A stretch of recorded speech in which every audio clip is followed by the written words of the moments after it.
Analysis. Welcome to Chapter 3, Lesson 2, where we are going to solve some linear inequalities. Before we do, let's have a little review of the last lesson, which was all about solving linear equations. And when we solved linear equations, we first discussed the difference between an expression and an equation. An expression is just the phrase, while an equation is the sentence, right? An expression can be simplified. There's no equal sign of any kind, there's no inequality sign. An equation specifically has an equal sign and can be solved for a variable because there's two sides. Okay?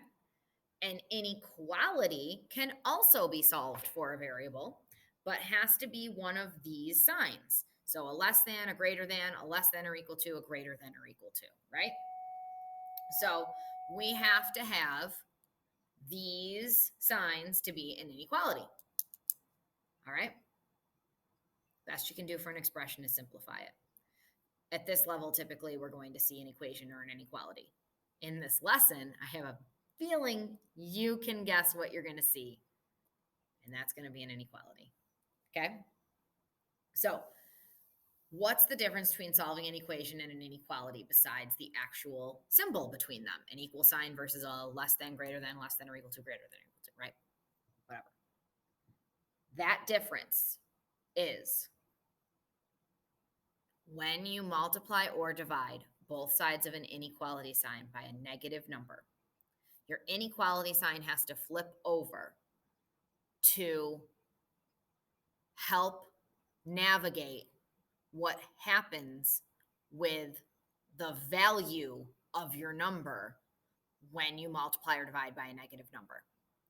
When you were in Algebra 1, all I did was show you this example right here, which is take 3 is less than 5, which that's an appropriate inequality. 3 is smaller than 5. Now, multiply both sides by negative 1, and you get negative 3 compared to negative 5. A less than sign is no longer appropriate because negative 3 is not less than negative 5 value-wise. So you have to flip that inequality sign over to handle the difference in value that had occurred. That's what's happening as a difference with solving inequalities, is that you have to be sure that if you multiply or divide both sides by a negative, that you equate that value change by flipping the inequality sign over. Okay, that's not something you have to worry about with an equation because things are all equal in comparison. They're all the same on both sides. But when you're talking about an inequality, you're talking about a comparison of value. Okay, you're not talking about everything on both sides is the same. And so that's what you have to start thinking about when you look at solving inequalities.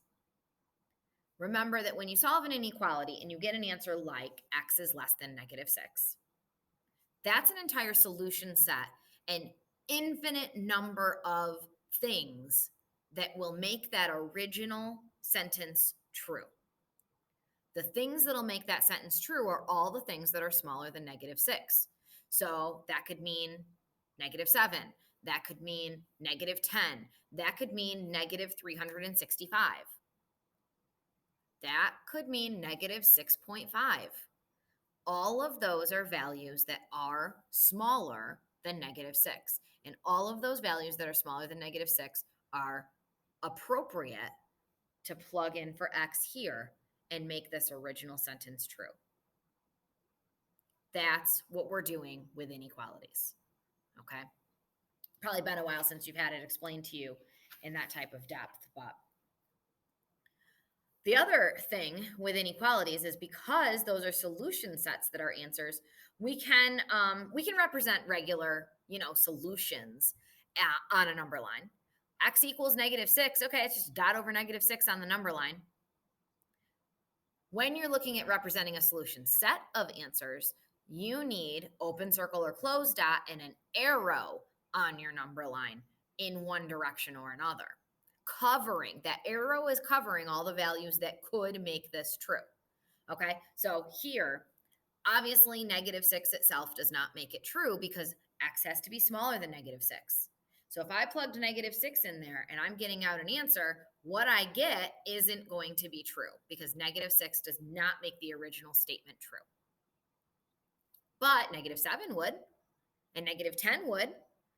And I don't remember what else I said, but I think it was something like -367, right? Those would all make it true. And -6.5 is right in here. That would make it true. It's covered by the arrow.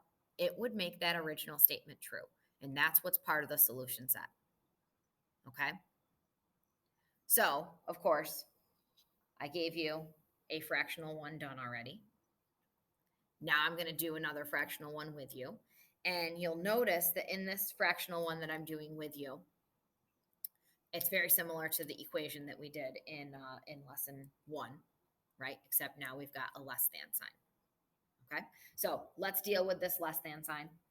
Let's move the numbers together first because we've got regular integers on each side of the inequality sign. So the opposite of a positive 15 is a -15. And so let's subtract that 15 from both sides of the inequality sign. That leaves me with -2/5 h is less than, these guys canceled out to a 0 because they're opposites. 7 minus 15 is -8.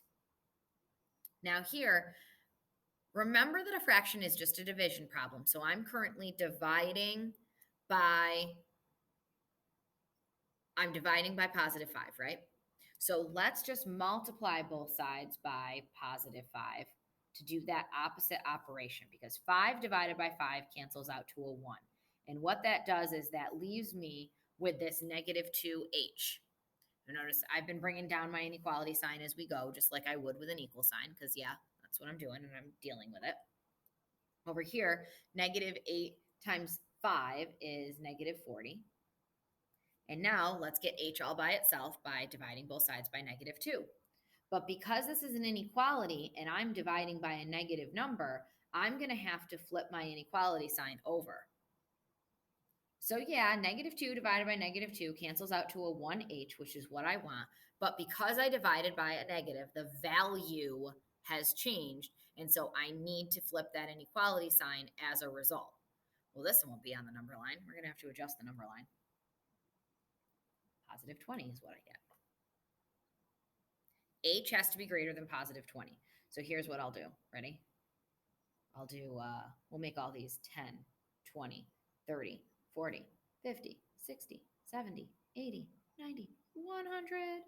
And then backwards, -10, -20, -30, -40, -50, -60, -70, -80, -90, -100. Ah, now it fits on my number line. Look at that scale adjustment. Look at that. Open circle or closed dot. If there's an equal to part, it's a closed dot. If there's not, it's an open circle. So open circle over my 20. H is greater than 20. I love to have my variable on the left because then as I read it, it gives me an indication of which direction to go. H is greater than 20. Greater than 20 is like 30 and 40 and 50 and 60 and 70 and 80 and 90 and 100. Cover them with that arrow.